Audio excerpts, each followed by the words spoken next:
pengajian Kitab Mantek di kelas 3 Wusto SMA Nurul Jadid.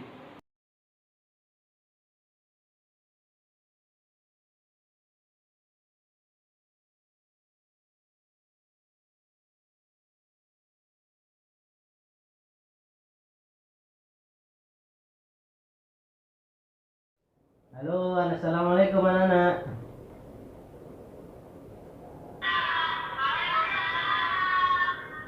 Kok kameranya enggak kelihatan ini ya?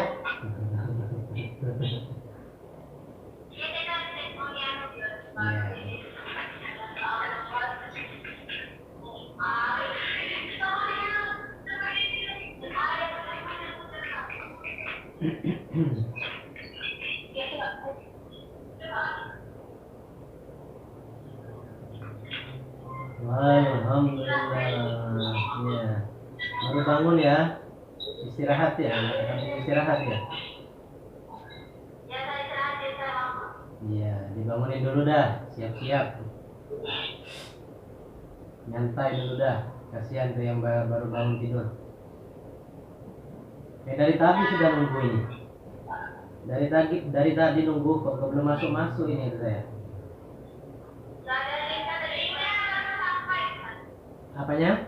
Muridnya baru sampai. Iya. Berarti istirahatnya kurang ya.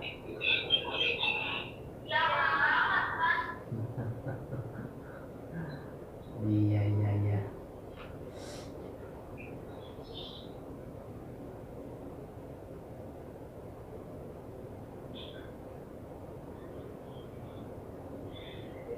Satu.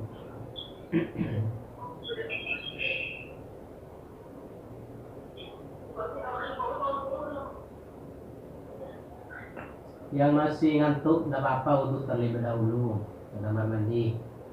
Saya tunggu. Daripada tidur di bangkunya nanti kan tidak mendengarkan emak. Berapa orang ini? Kelas 3 ya? 5? Oh, 5. Putra masih belum bergabung ini. Sambil menunggu. Baru 1 yang kelihatan, 2 ya.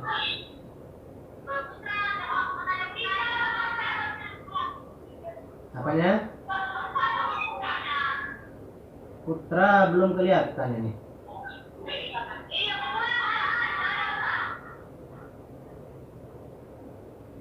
Gimana caranya minta foto saya ini? Biar kelihatan murid ini. Diperbesar.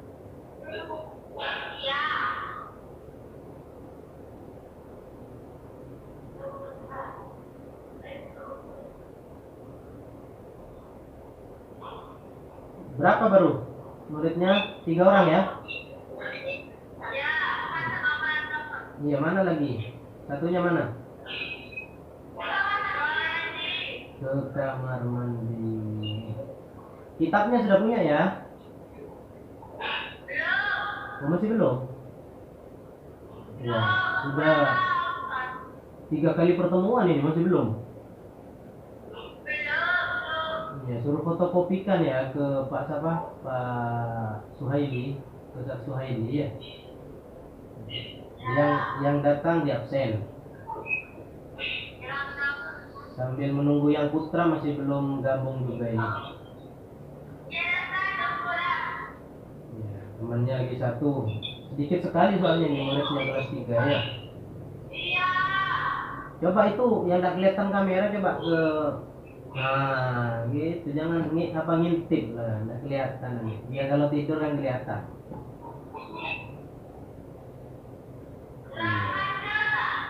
Apanya? Putri ya, Putra SMA. Tidak ada putranya tak? Yang kelas 3 Wusto. Di jadwal ada ini. Oh, iya. Coba yang duduk di depan ini sendiri ini, namanya siapa ini? Kamu yang megang absen. Iya. Siti Aminah. Yang di belakang siapa namanya? Fitria. Yang ini yang bengetek ini sedikit ini. Coba kelihatan yang pakai masker ya, kelihatan dikit. Ah, gitu. Kalau ngantuk biar kelihatan harusnya ditegur sama Pak Guru ya. Jangan malu sama kamera ya. Ya, sudah ya. Kita mulai ya, walaupun 3 orang enggak apa-apa. Assalamualaikum warahmatullahi wabarakatuh. Dimatikan sudah mic-nya ya. Ya, mic-nya dimatikan biar saya konsentrasi. Bismillahirrahmanirrahim. Wassalatu wassalamu ala Rasulillah Sayyidina Muhammad ibn Abdullah wa ala alihi wa sahbihi wa mawalah. Amma ba'du. Alhamdulillah, pertemuan yang ketiga ini anak-anakku sekalian pada pelajaran mantek yang dikarang oleh Imamuna Al-Ghazali. Nah, sedikit banyak walaupun kamu masih belum memegang kitabnya karena kitabnya ini sulit dicari, ya sebenarnya sudah harus difotokopi. Ya, untuk dibagi-bagikan kepada kamu walaupun tidak utuh ya beberapa lembar lah biar ada pegangan kan. Sebenarnya seperti itu. Tapi tidak apalah. Untuk menambah ilmu itu ya tentunya kamu harus megang kitab. Ya paling tidak kalau tidak ada kitabnya tentunya ada buku oret-oretan agar supaya ilmu yang disampaikan oleh Dewan Guru itu bisa tercatat ya minimal di kertas. Ya, supaya tidak hilang begitu saja. Karena kalau kita cuma mendengar begitu saja, ya mungkin hafal ketika itu, nanti ketika keluar dari kelas hilang. Ya, sudah. Ini kita lanjutkan materi kita, itu ilmu mantek. Ya, mudah-mudahan kita sehat selalu ya. Alhamdulillah, saya sebenarnya agak kurang fit badan saya, makanya saya di kamar sekarang. Sebenarnya di kantor SMP saya di rumah sebelahnya rumah itu. Ya, tapi karena badan kurang begitu fit, 3 hari ini saya agak kedinginan. Ya, saya tidak keluar dari kamar, sekarang di kamar. Mengajarnya dari dalam kamar. Insyaallah tetap kalian akan mendapatkan ilmu walaupun kita hanya mengikuti memberikan ilmu lewat jalur internet yaitu Google Meet. Ya, tetap mudah-mudahan manfaat dan barokah insyaallah. Kembali kepada materi kita yaitu ilmu mantek. Nah, sudah sampai kemarin kepada fa innal hikmata, ya, maka sesungguhnya hikmah in wudhiya, jika diberikan biha dengan hikmah ahlul mau'idhati, ya, ahlul mau'idhah, ya, adarat bihim, ya, akan menjadi bahaya kepada mereka. Ya, jadi ada masyarakat yang tidak cocok untuk diberikan hikmah. Ya, kemarin kan ceritanya ada 3 ya. Yang pertama dikasih mau'idhah. Yang kedua dikasih yang pertama apa kemarin? Yang pertama hikmah ya. Ud'u ila sabili rabbika bil hikmati. Yang pertama dengan hikmah. Tetapi ada satu kaum itu yang mana kaum itu ketika kita ajak kepada agama Islam dengan hikmah, maka tidak cocok bagi mereka. Mereka akan lari dari kita. Ya, kalau kita ajak dengan hikmah. Maka cari cara yang kedua. Wah, mungkin orang ini tidak cocok dengan hikmah, maka cari jalan yang kedua. Apa jalan yang kedua? Yaitu mau'idhatil hasanah. Yaitu dengan nasihat yang baik. Dengan akhlak kita mungkin ya kita tawadu dengan mereka, ya, mengajak mereka itu bukan hanya dengan lisan. Mau'idhah hasanah bukan dengan ajak lisan ya, tetapi lisanul hal afdalu min li afsahu min lisanil maqal. Ada pepatah mengatakan seperti ini. Lisanul hal artinya lisan dengan keadaan kita, ya, artinya dakwah dengan keadaan kita itu kadang-kadang lebih fasih daripada orang yang mengajak dengan lisannya. Artinya ayo sholat, ya, Kadang-kadang orang tidak ngerti, wah sholat ya. Tetapi kita mengajak mereka bukan dengan ucapan kita, tetapi dengan ketika adzan zuhur kita langsung berangkat. Nah itu namanya dengan lisan hal kita. Ya, kadang-kadang lisan hal kita itu artinya dengan uswah kita itu bisa mengajak orang tersentuh. Ya, itu namanya mau'izatul hasanah. Kalau tidak cocok kaum itu dengan mau'izatul hasanah, maka pakai cara yang ketiga, yaitu jadilhum billati hiya ahsan. Maka debatlah mereka. Ayo adu argumen, adu ilmu. Ya, misalnya mereka punya ilmu, kalau tidak diajak dengan itu tidak bisa, diajak dengan hikmah tidak bisa, maka dengan adu ilmu. Ya, kuat-kuatan ilmu, pintar-pintaran ayo. Ya, adu argumen. Ya, mana lebih kuat, argumen kamu apa saya? Nah, gitu. Itu yang ketiga.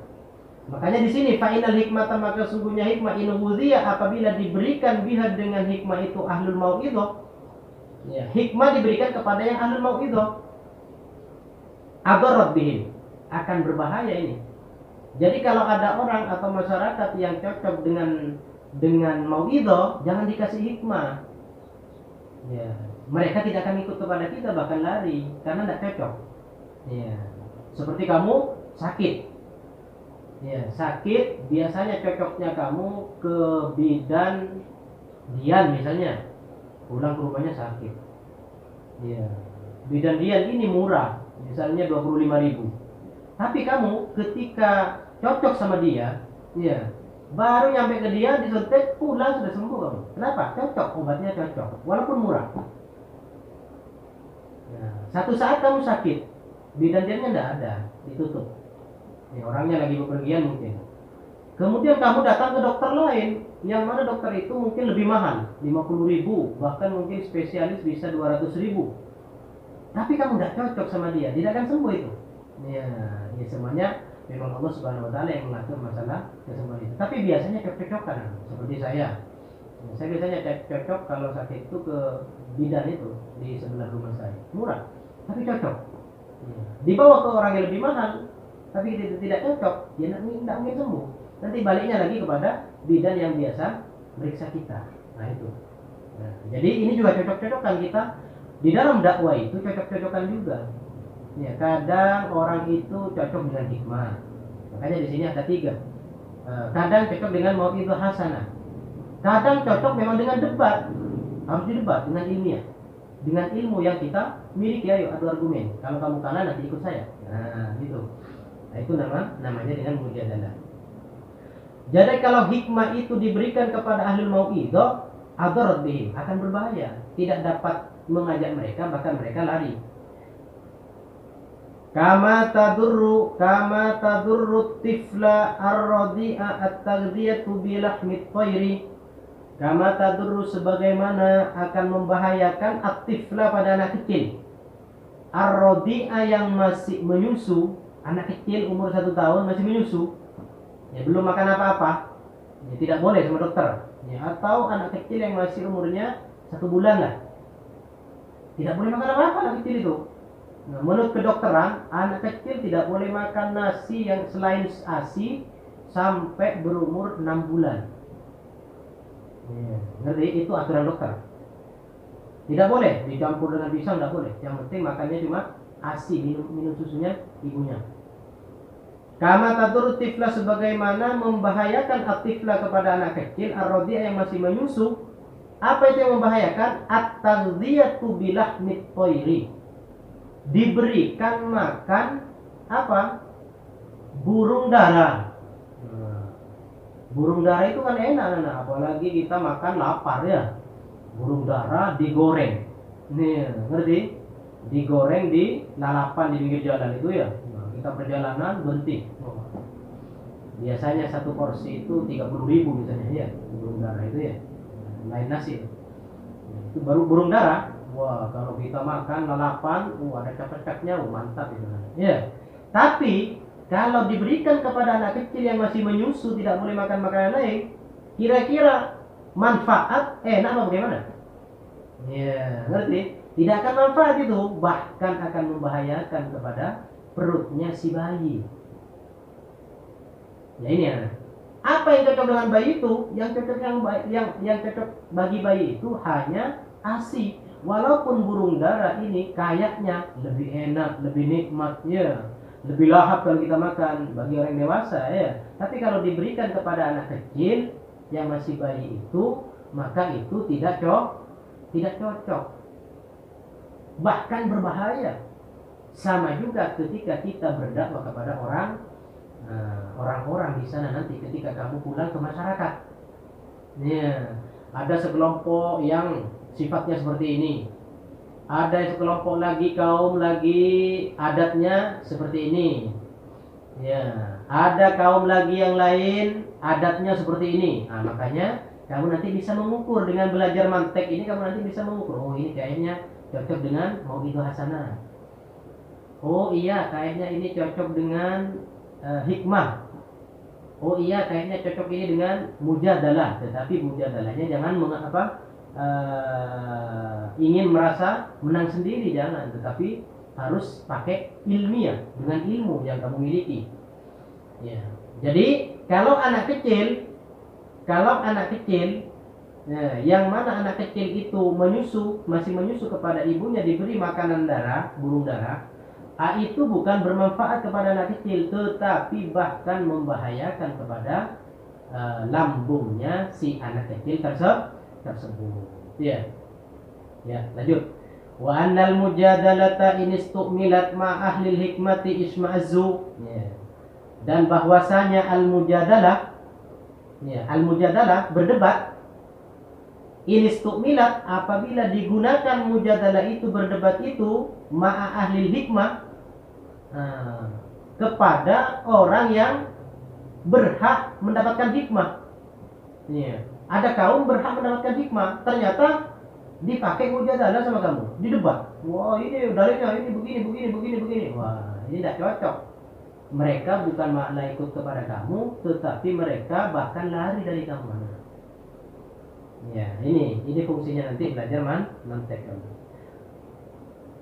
Ini stumilat wa anal mujadalah, dan bahwasanya mujadalah berdebat ini stumilat apabila digunakan ma ahli hikmah, bersama ahli hikmah, ya, orang yang berhak mendapatkan hikmah, yang bakatnya itu adalah hikmah, yang menerima itu dengan hikmah saja, isma'azzu, maka ahli hikmah itu akan isma'azzu, merasa tidak enak, tidak sesuai, ya, isma'azzu.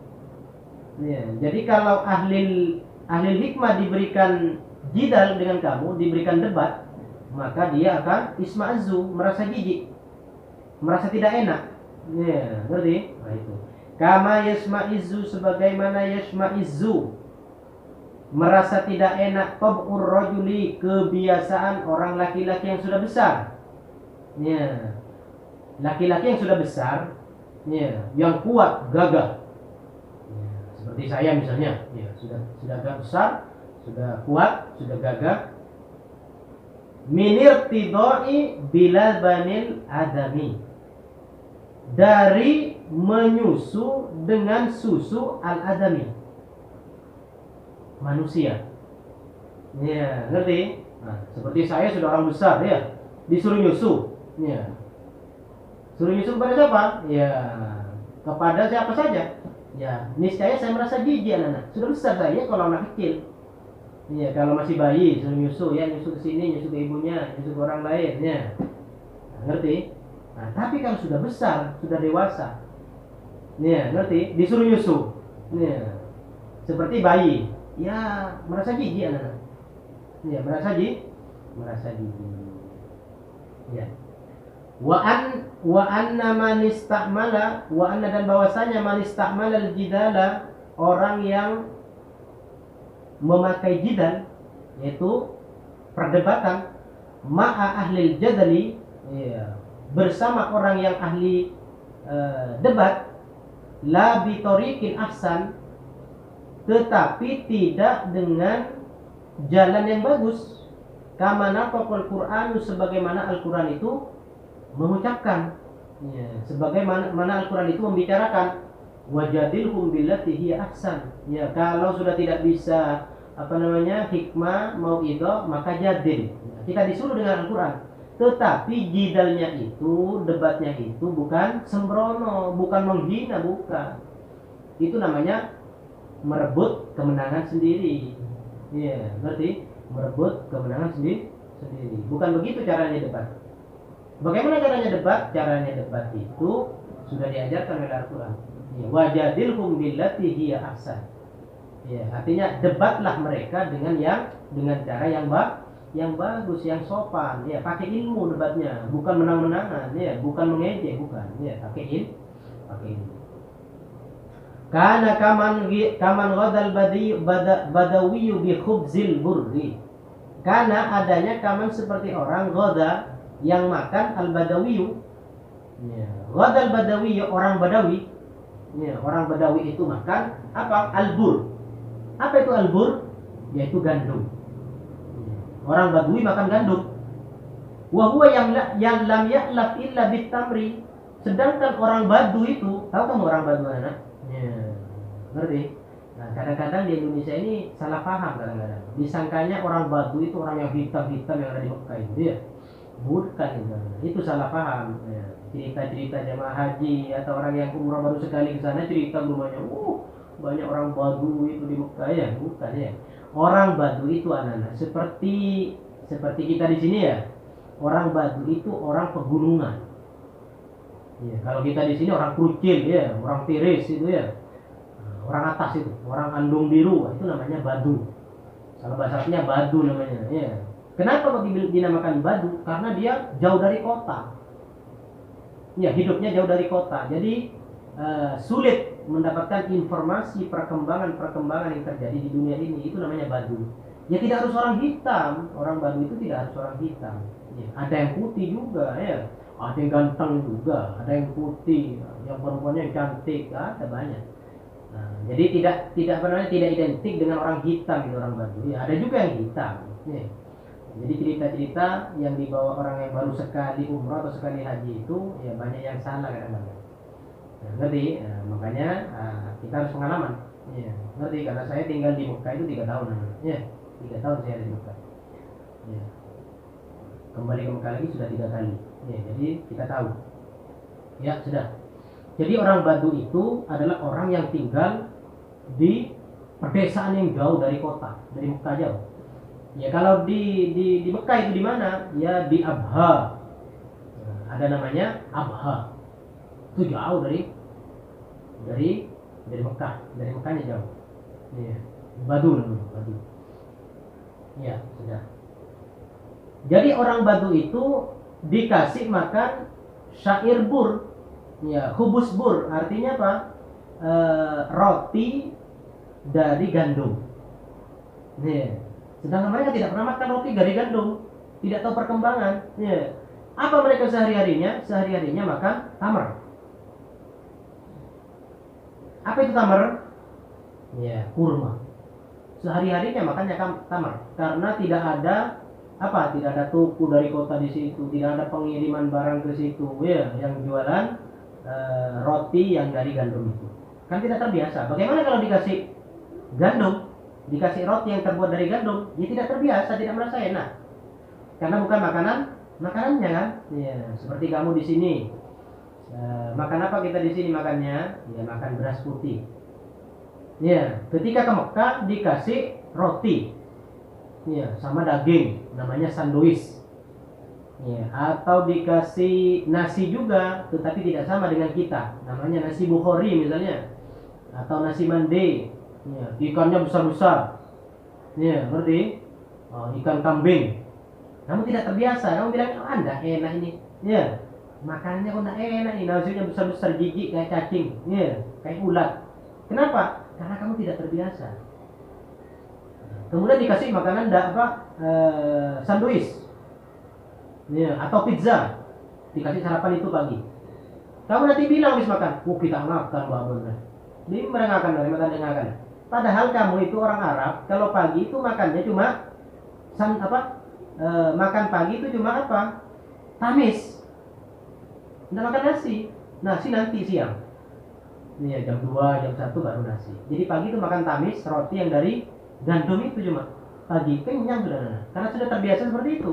Tidak ada orang Arab pagi-pagi makan nasi, tidak ada. Jadi orang Arab itu makan nasinya cuma pagi, siang satu kali.